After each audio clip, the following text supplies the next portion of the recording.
하나님 말씀은 나훔서 1장 9절부터 15절 말씀까지입니다.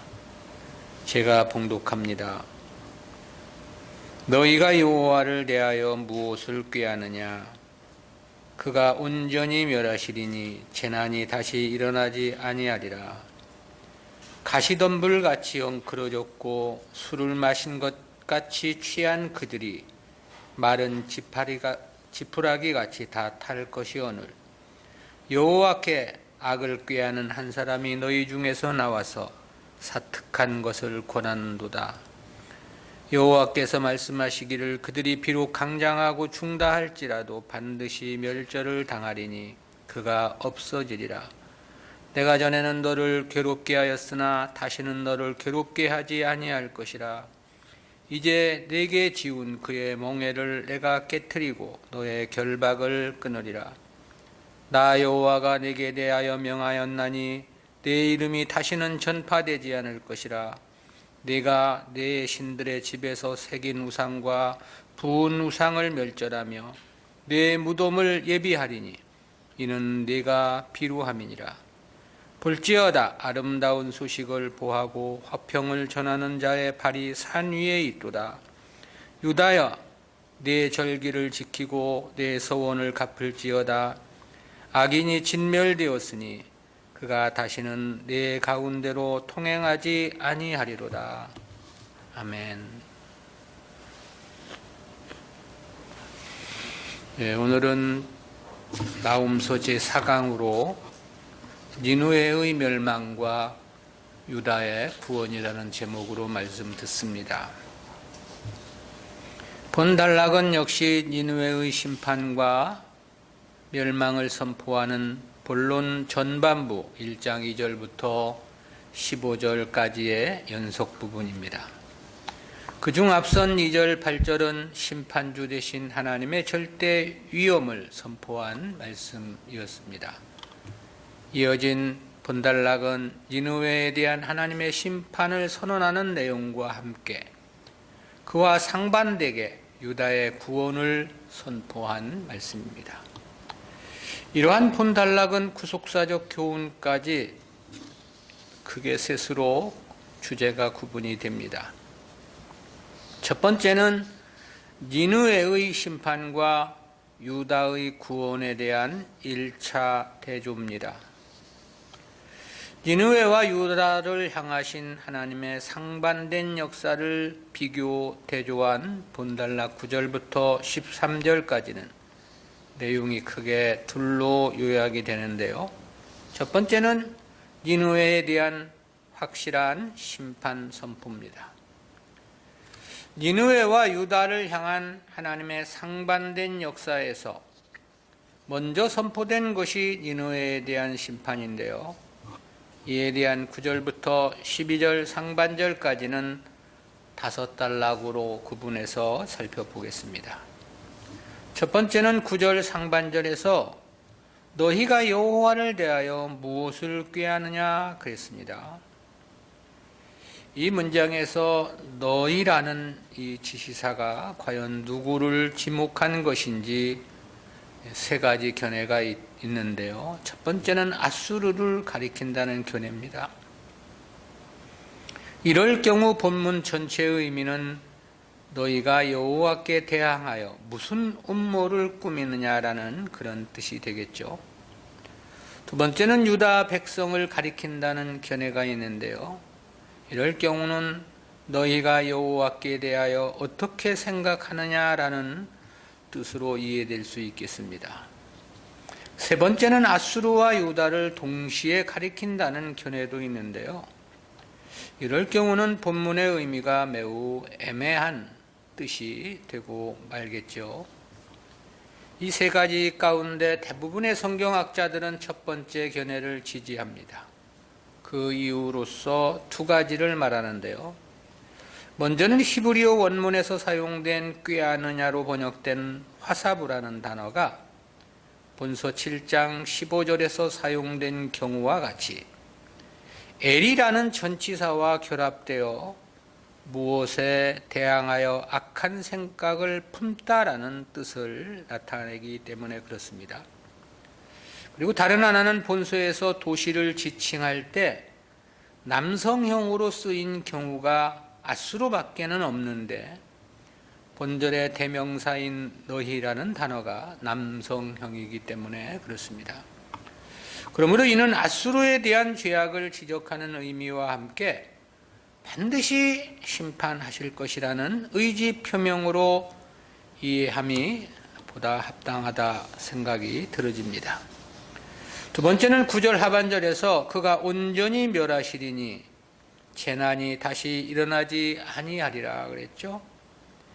이는 이미 8절에서 언급한 바와 같이 아수르가 철저히 진멸을 당하여 그 흔적도 찾아볼 수 없게 될 것이라는 의미의 선언입니다.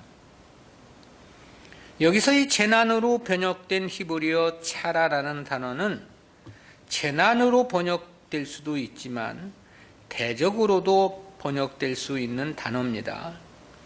재난으로 번역하면 다시는 아수르의 침략으로 인한 고통이 없을 것이라는 그런 의미가 되고요. 그러나 대적으로 번역하면 다시는 아수르가 재기하지 못할 만큼 완전히 멸망할 것이라는 그런 의미가 됩니다. 문맥적으로 보면 후자가 보다 합당한 해석이라는 생각이 들어지고요. 세 번째는 10절에서 가시덤불같이 엉클어졌고 술을 마신 것 같이 취한 그들이 마른 지푸라기 같이 다 탈 것이오늘 그랬습니다. 본 문장의 히브리어 원문은 왜냐하면이라는 이유 접속사 키라는 단어로 시작을 합니다. 따라서 10절은 앞에 9절의 이유를 설명해 주는 내용이라고 말할 수 있겠죠. 즉 아수르가 다시는 재기하지 못할 만큼 엄중한 심판을 받을 것이라는 의미인데요. 그렇다는 것을 세 가지로 묘사했습니다. 첫 번째는 가시덤불같이 엉클어졌고 그랬습니다. 가시덤불은 그야말로 아무데도 쓸모없고 농부가 농사를 짓는데 해만 끼치는 식물입니다. 때문에 성경에서는 사악한 자들을 가리켜서 가시나무에 비유하는 표현이 자주 나타나죠. 그러니까 아수르는 다른 나라에 해악만 끼칠 뿐 아무런 유익이 없다 그런 뜻이 되는 거고요.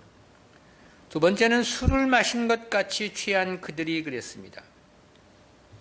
이는 아수르의 방탕한 삶을 지적한 말씀이죠. 즉 윤리 도덕적으로 패역한 삶을 이렇게 지적을 한 것입니다. 세 번째는 마른 지푸라기 같이 다 탈 것이오늘 그랬습니다. 이는 아수르가 당할 하나님의 최종 심판의 결말을 나타내 준 말씀이죠. 지푸라기가 불에 타면 재만 남고 흔적도 없이 사라지듯이 아수르의 결말이 그럴 것이라는 그런 의미입니다. 요나 당시 니느웨 성은 대략 60만 인구가 사는 거대 도시였던 것으로 추정을 합니다. 원래 12만 명이라고 요나서에 나타나 있지만 그것은 이스라엘 인구 조사가 사용했던 보통에서 경우를 보면 전쟁에 나가는 장정만을 센 숫자이기 때문에 그렇습니다. 근데 그 도시가 흔적도 없이 사라져 오늘날에서야 겨우 땅속에 묻힌 성의 터만 고고학자들에 의해 발굴되었다고 전해지고 있는데요. 그렇다면 본문 말씀이 그대로 성취되었다는 것을 보여주는 중요한 사례라고 말할 수 있겠습니다.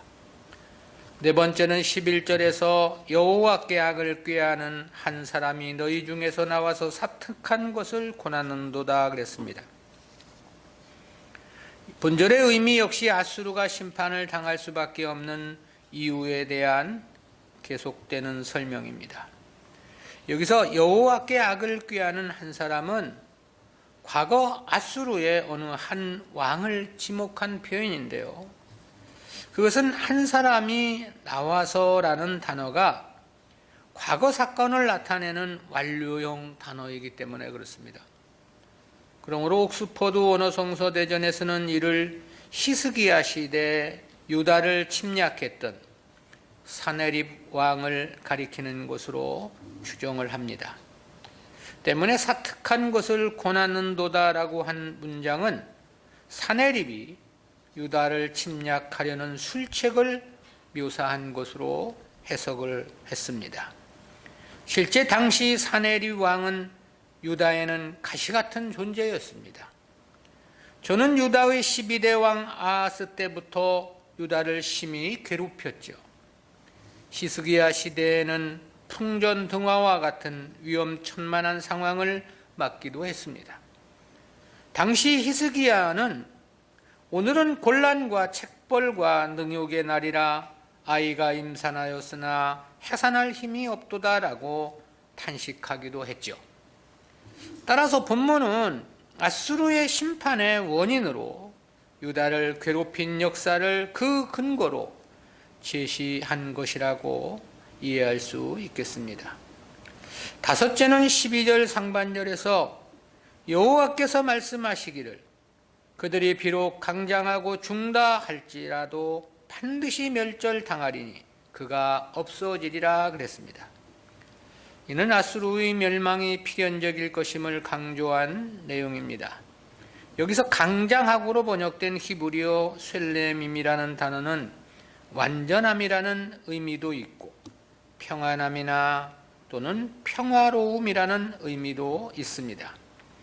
그리고 중다할지라도라고 번역된 히브리어 람밈이라는 단어는 많다, 증가하다, 풍성하다라는 등의 뜻을 나타내는 단어입니다. 이는 당시 아수르가 강력한 군사력을 바탕으로 번영과 안정을 누렸음을 나타낸 표현입니다. 그러나 반드시 멸절을 당하리니 그가 없어지리라 그랬죠. 아수르가 아무리 강성하다 하더라도 반드시 멸망하고 말 것이라는 그런 말씀입니다. 즉 아수르가 역사의 무대에서 영원히 사라지게 될 것이라는 하나님의 심판의 단호함과 엄중성 그리고 그 심판의 완전성을 선포한 말씀이라고 할 수 있겠습니다. 두 번째는 남유다의 해방 예언인데요. 앞선 9절부터 12절 상반절까지는 아수르에 대한 심판 내용이었죠. 이어진 12절, 13절은 남유다와 관련한 보도입니다. 이에 대해서는 내용이 둘로 구분이 됩니다. 첫 번째는 12절 하반절에서 내가 전에는 너를 괴롭게 하였으나 다시는 너를 괴롭게 하지 아니할 것이라 그랬죠. 이 내용은 이전엔 하나님께서 아수르가 유다를 괴롭히도록 허용하셨지만 앞으로는 절대 그런 역사가 없을 것이라는 그런 표현입니다. 근데 여기서 괴롭게 하였으나로 번역된 히브리어 아나라는 단어는 괴롭힌다는 의미만 있는 건 아닙니다. 훈련하다, 겸손케 하다, 잠잠케 하다라는 뜻도 있습니다.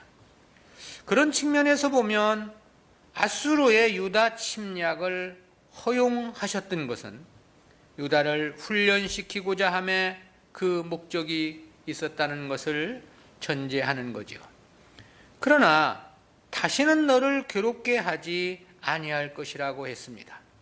더 이상은 아수르가 유다를 괴롭히는 일은 없을 것이라는 그런 뜻인 것이죠. 그것은 역시 아수르가 멸망할 것이기 때문에 그렇습니다.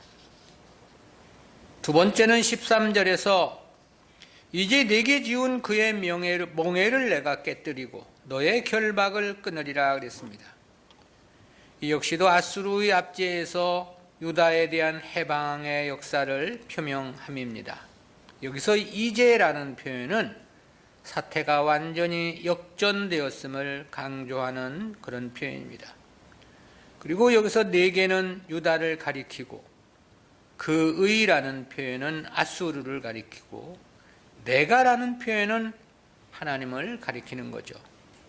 이러한 인칭 대명사와 관련한 표현들은 유다가 스스로의 힘으로 아수르의 압제에서 벗어날 수 없다는 것을 전제합니다. 하나님의 주권과 전적인 능력으로 아수르의 압제로부터 유다를 구원하실 것이라는 의미를 보다 선명하게 계시해주고 있는 것입니다.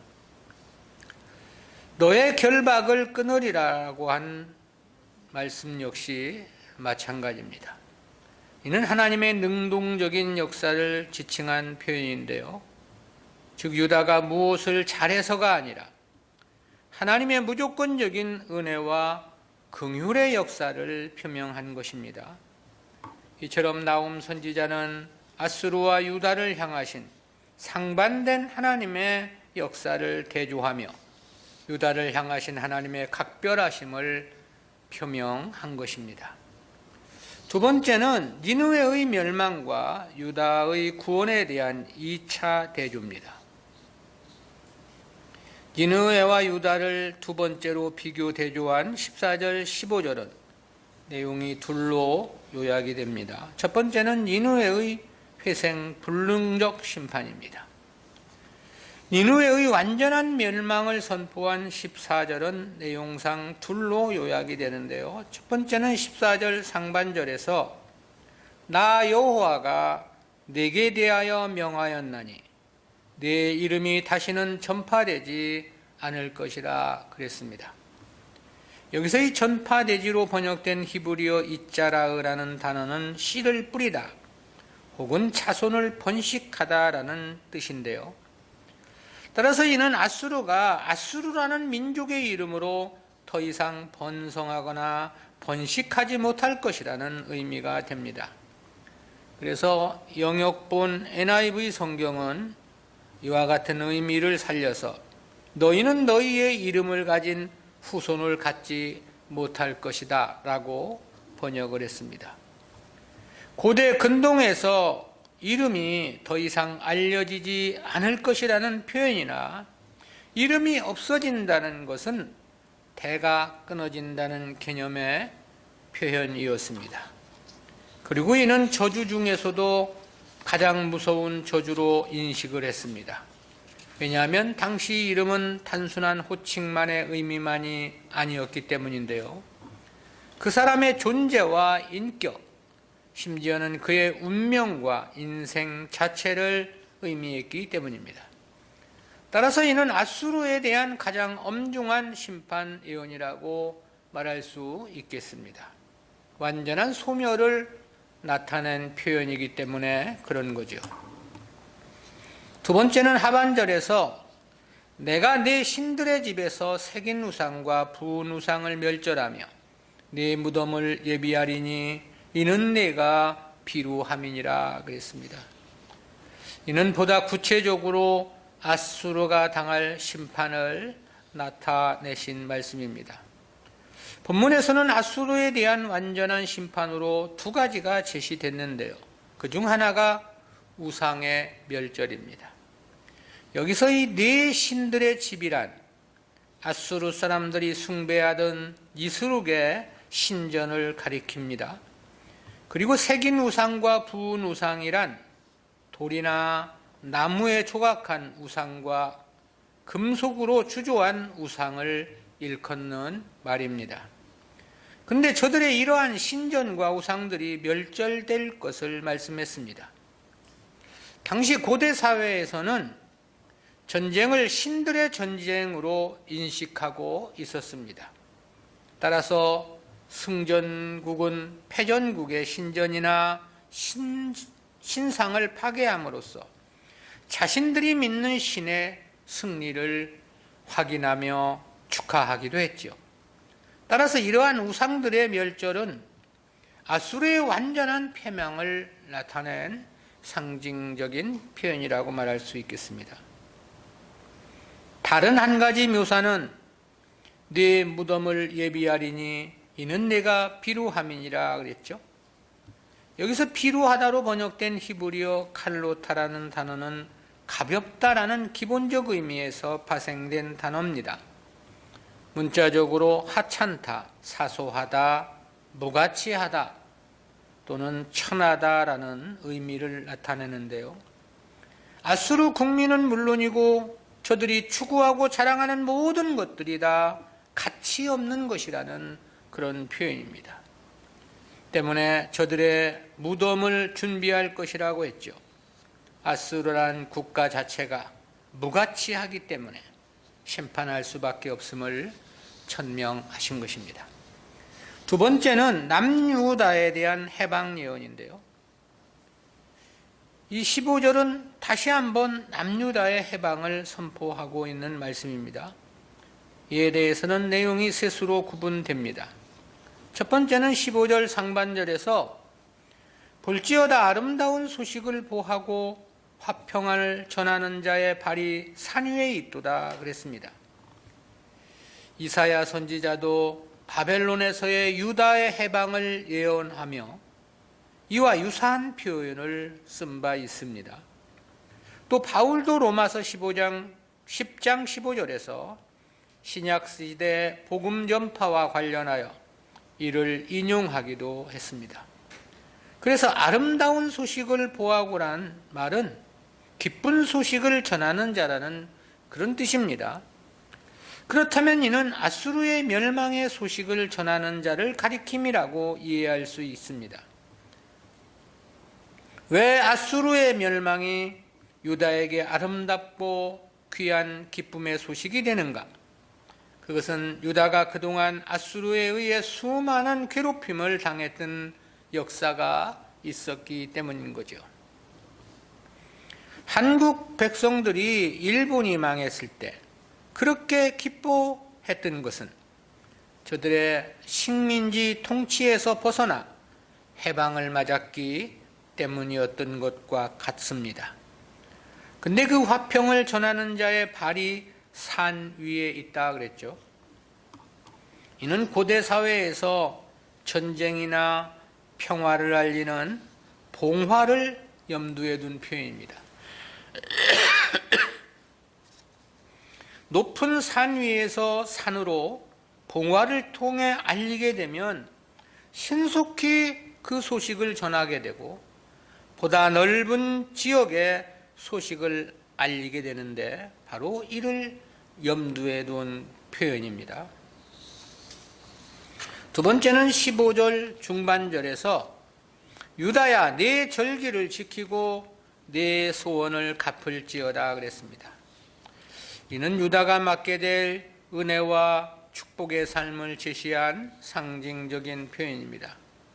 여기서의 절기는 유다의 3대 절기인 유월절, 오순절, 초막절을 가리킨 표현입니다. 그리고 소원이란 하나님께 성도 개개인들이 자유롭게 지키기로 약속한 바 헌신과 충성 등의 의무를 가리킨 표현입니다. 이는 하나님께 대한 종교적 의무를 다하라는 의미에서 하신 말씀이 아닙니다. 그보다는 아수르로부터의 유다의 완전한 자유를 상징적으로 표현해 준 말씀입니다.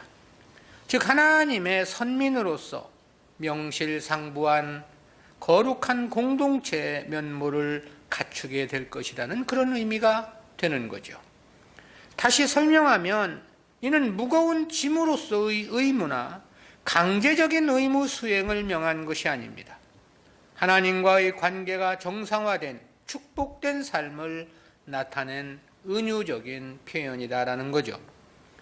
실제 하나님 백성들이 하나님을 자유롭게 섬기며 산다는 것은 그 무엇보다도 큰 은혜이며 축복이기 때문에 그렇습니다. 세 번째는 15절 하반절에서 악인이 진멸되었으니 그가 다시는 네 가운데로 통행하지 아니하리로다 그랬습니다. 본문도 왜냐하면이라는 뜻을 가진 전치사 키로 시작되는 문장입니다.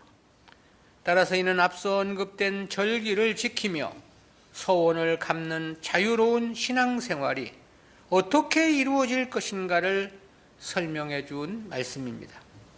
그 이유는 이제 더 이상은 아수르의 침입이 없을 것이기 때문이라는 그런 뜻인 거죠. 실제 대적의 침입에 시달리며 생존의 위협을 받는 상황에서 이 기쁨을 상징하는 명절을 지킨다는 것은 너무나도 어려운 일이 아닐 수 없었습니다. 하지만 이제는 자유롭게 절기를 지킬 것이라는 그런 뜻인 거죠. 그 이유는 악인이 진멸되어 다시는 네 가운데로 통행하지 않을 것이기 때문이라고 말씀을 한 것입니다.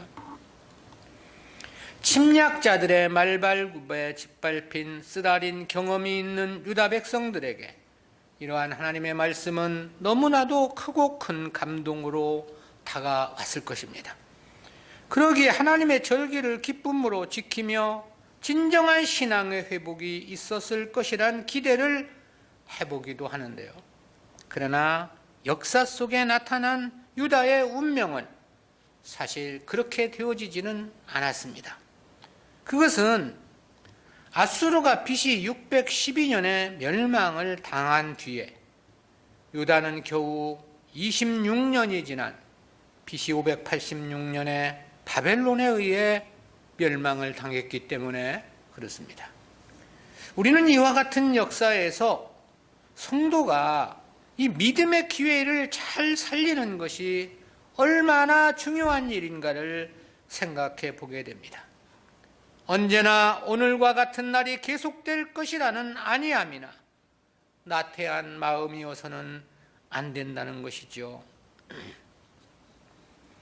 이 찬물을 채운 냄비에 개구리를 넣고 버너에서 아주 서서히 물을 뜨거워지도록 하면 개구리는 그 뜨거워지는 물을 느끼지 못한 채 그냥 그 안에서 가만히 앉아 삶아 죽는다고 그러잖아요.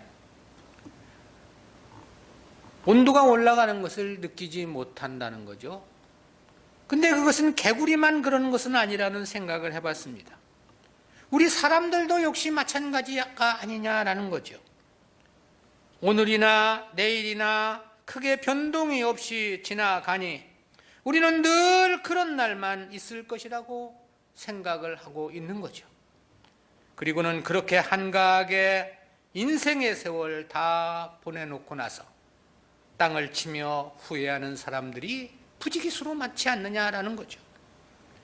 우리 인생들에게 주어진 기회는 마치 가랑비에 옷 젖듯이 자신도 모른 채 순식간에 다 지나쳐버리고 만다는 거 아닙니까? 오늘을 가볍게 생각해서는 안 된다는 생각이 들어지죠. 특히 하나님 앞에 해야 할 일을 내일로 뒤로 미루는 것처럼 어리석은 삶은 없는 것입니다. 인생의 세월이라는 것이 마치 아침 안개와 같이 삽시간에 다 지나가 버리고 마는 까닭에 그렇습니다. 우리는 이 같은 말씀을 통해서 두 가지 구속사적인 교훈을 생각해 봅니다. 첫 번째, 성도들에게 주어지는 환난은 더 큰 하나님의 은혜의 섭리라는 교훈입니다.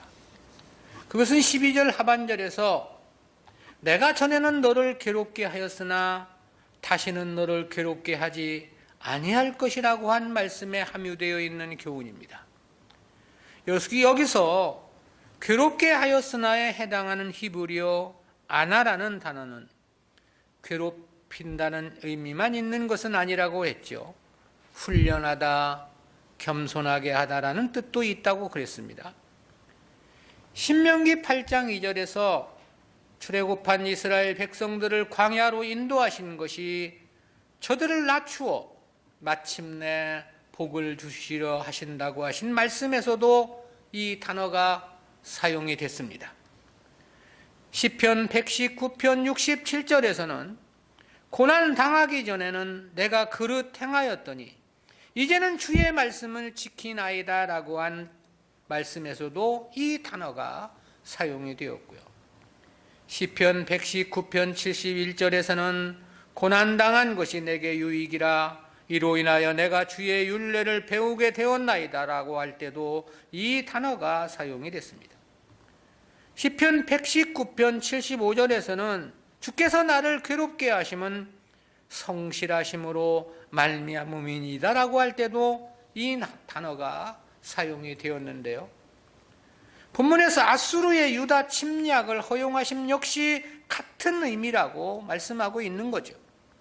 즉 본문에서 지목된 히스기야 왕 당시 사네립의 유다 침공이 바로 이와 같은 깊은 하나님의 뜻이 있었던 것입니다.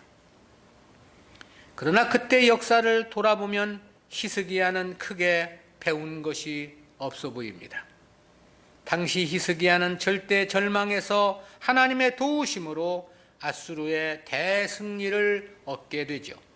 그러나 그 이후 히스기야의 행적은 오히려 바벨론 포로라는 비극적인 운명의 근원만을 남겨놓았기 때문에 그렇습니다.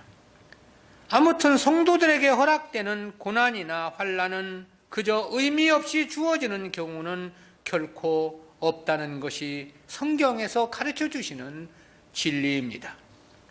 오직 고통과 괴로움만을 목적한 고난과 환난은 결코 없다라는 거죠.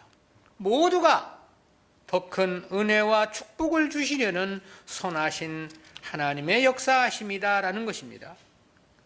가장 우선적으로는 죄를 지어 징계를 받는 것이라 할지라도 그렇습니다. 성도가 하나님 앞에 바른 삶을 살지 못함으로 책벌을 받을 수가 있겠죠.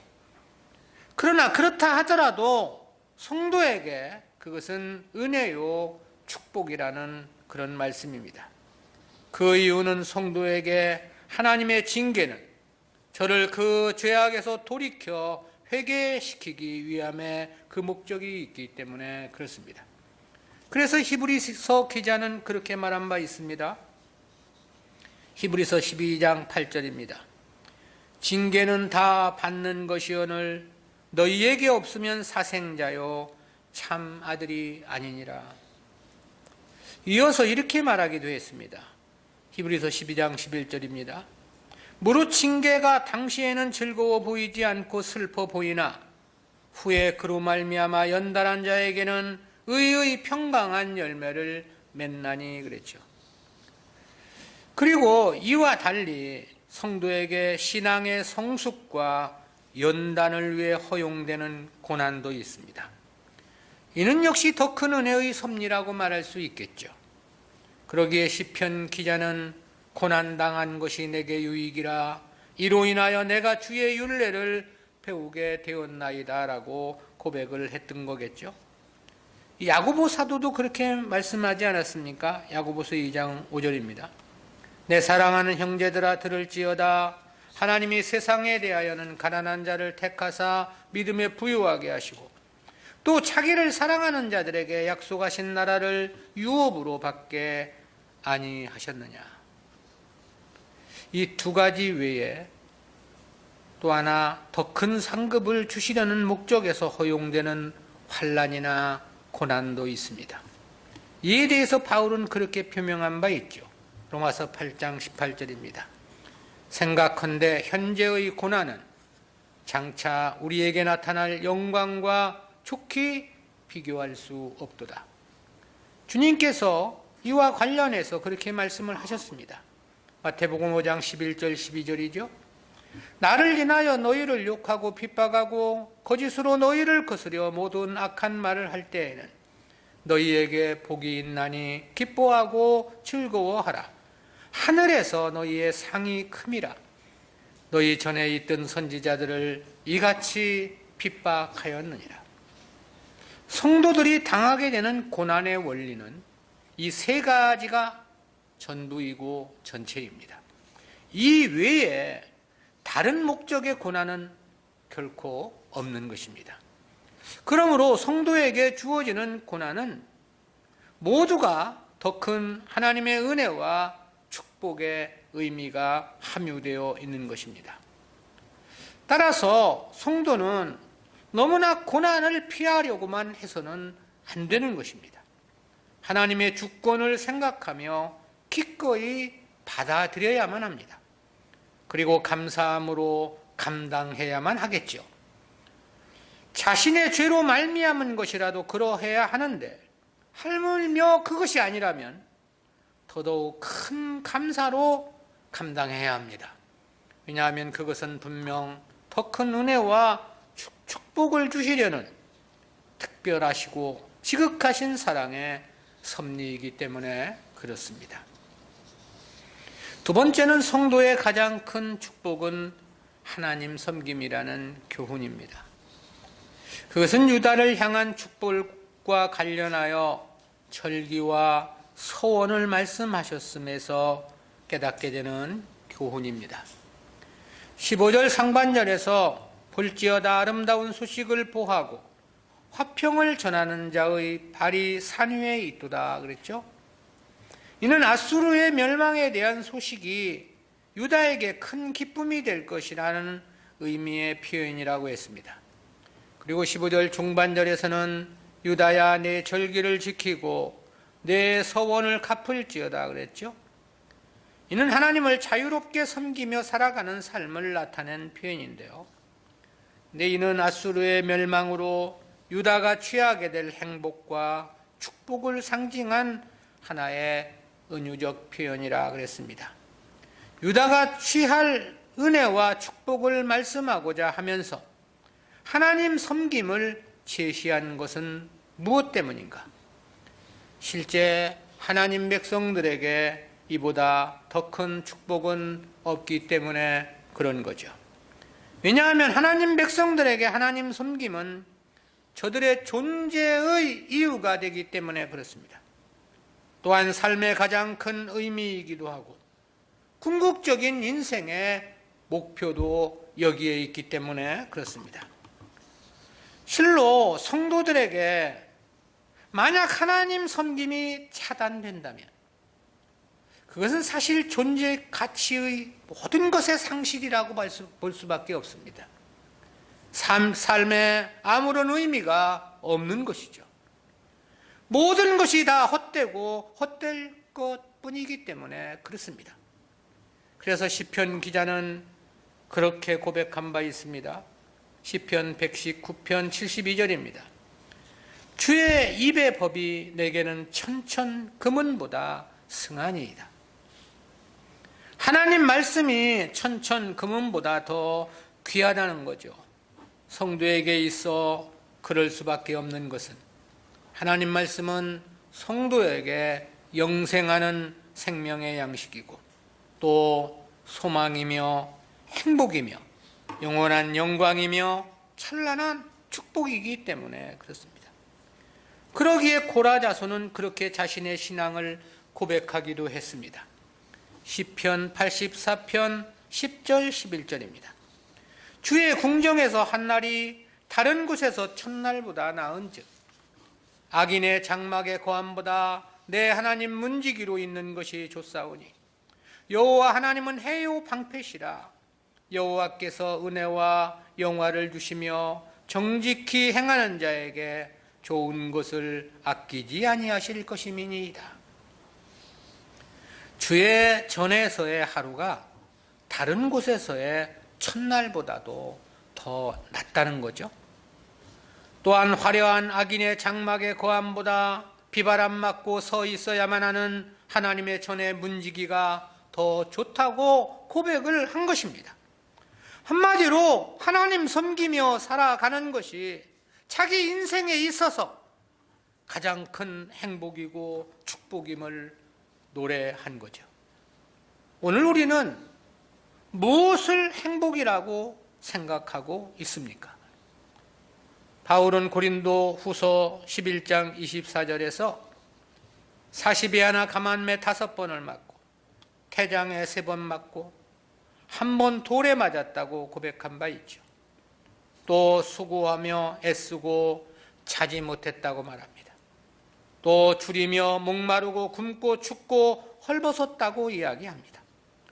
또 지금까지 세상의 더러운 것과 만물의 찢기같이 되었다고도 고백한 바 있습니다. 그럼에도 바울이 생각한 것은 오직 하나, 모든 교회를 염려하는 것이라고 말합니다. 왜 그런 것인가? 매맞는 것이 아무렇지 않아서 그런 것은 아닐 것입니다. 줄이고 목마르고 춥고 헐벗는 것이 좋아서 그런 것 역시 아니겠죠. 세상의 더러운 것과 만물의 찢기같이 됨이 자신이 원하는 취향이기에 그런 것 역시 아닐 겁니다.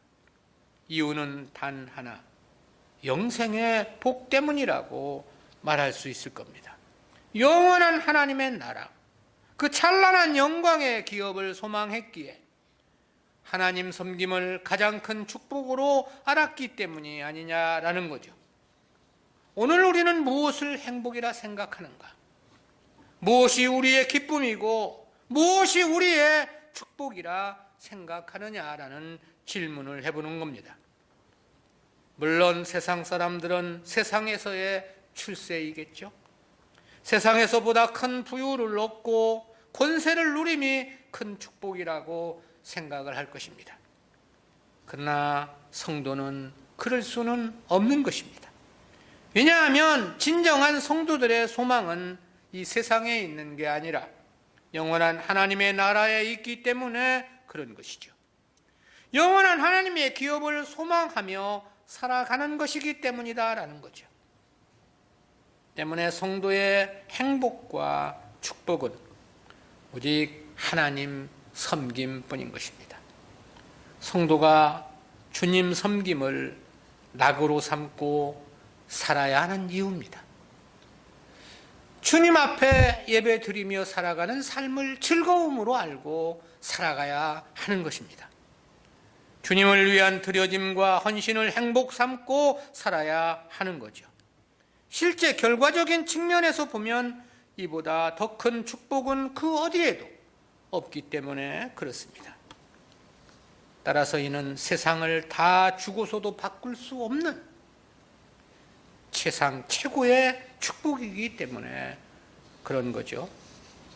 하나님을 아바 아버지라 부르며 하나님을 예배하며 살아간다는 것, 그것은 우리 인생의 최고의 축복이다 기도합니다.